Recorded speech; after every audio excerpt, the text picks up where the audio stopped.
A gulf of discontent. What's in a name? The Gulf of Mexico. It rolls off the tongue, doesn't it? The Gulf of Mexico, a name that evokes images of sun-soaked beaches, vibrant marine life, and a rich cultural tapestry. A name so familiar, so ingrained in our understanding of geography that it feels almost timeless. But what if I told you that as of February 9th, 2025, that name is no more? Yes, you heard that right. What if I told you it's now officially the Gulf of America? A bold move, to say the least. Yeah, you heard that right. America, the country, decided to name an entire gulf after itself. A decision that has left many scratching their heads. Subtle, isn't it? You might think this is a joke, a headline from The Onion. Sadly, friends, it's not. In a move that can only be described as a geographical power grab, the United States has unilaterally decided to rebrand the Gulf of Mexico, a decision that has sent ripples across the globe. This has, unsurprisingly, caused quite a stir.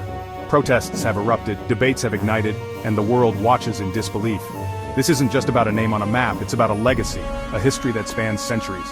This is about history, identity, and a whole lot of international side-eye being directed at the good old US of A. Countries around the world are questioning the implications of such a move. It begs the question, what happens when a country decides to rewrite geography to fit its own narrative? What are the consequences of such a bold rebranding? Buckle up, folks, because we're diving headfirst into the Gulf of, well, you know the rest, the Gulf of America. The executive order, a return to American greatness. Let's rewind to early 2025, a time when the world was holding its breath, waiting to see what would come next. The political landscape is, well, it's about as stable as a unicycle on a tightrope. Politicians were at each other's throats, and the nation was divided. Enter then-President Trump, armed with a Sharpie and a yearning for the good old days when America was, you guessed it, great. His mission? To bring back that nostalgic feeling, he signs an executive order. But this wasn't just any executive order. Not just any executive order, mind you, but one designed to restore names that honor American greatness. A bold move indeed. Now, this executive order was a 2-for-1 special. It aimed to make sweeping changes. Not only did it rename the Gulf of Mexico, but it also reverted Denali, the tallest mountain in North America, back to Mount McKinley. A double whammy of renaming, because nothing says making America great again like undoing the acknowledgement of indigenous cultures.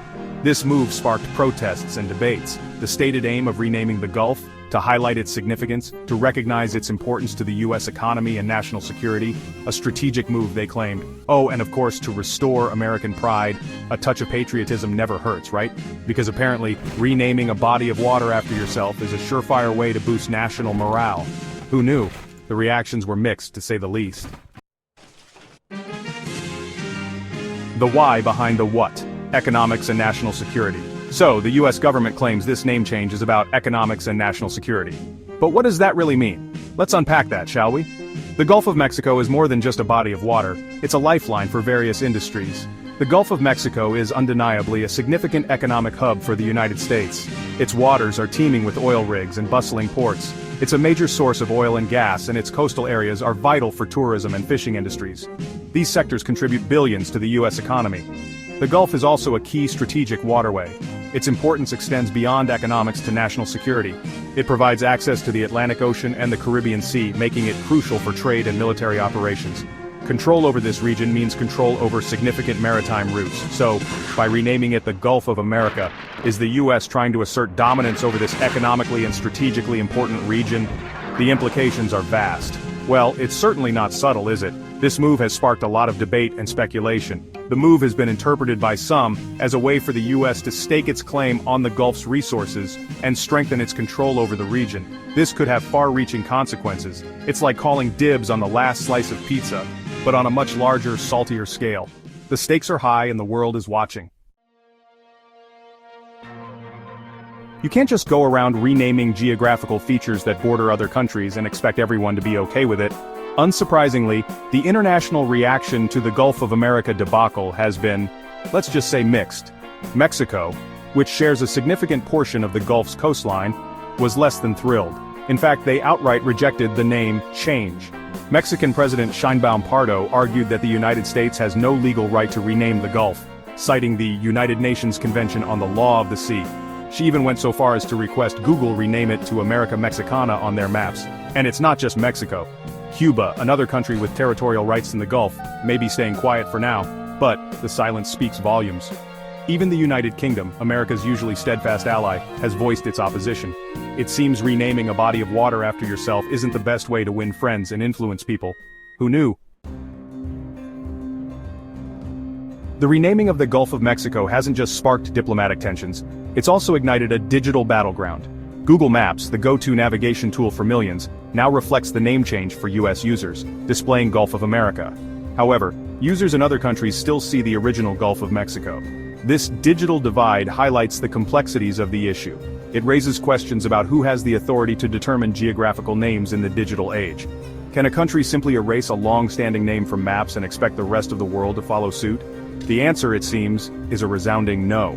The Associated Press, for one, has refused to adopt the new name, creating a rift with the White House. This digital tug-of-war underscores the power of names and the challenges of controlling narratives in an increasingly interconnected world. At the heart of the Gulf of Mexico, renaming controversy, lies a deeper debate about nationalism, historical integrity, and the power of names. Supporters of the change argue that it's about reclaiming American identity and recognizing the country's influence in the region. They see it as a way to assert American dominance in a world where its global standing is perceived to be waning. Opponents, however, view it as an attempt to erase history and impose a nationalist agenda. They argue that renaming geographical features does not erase the past, but rather distorts it.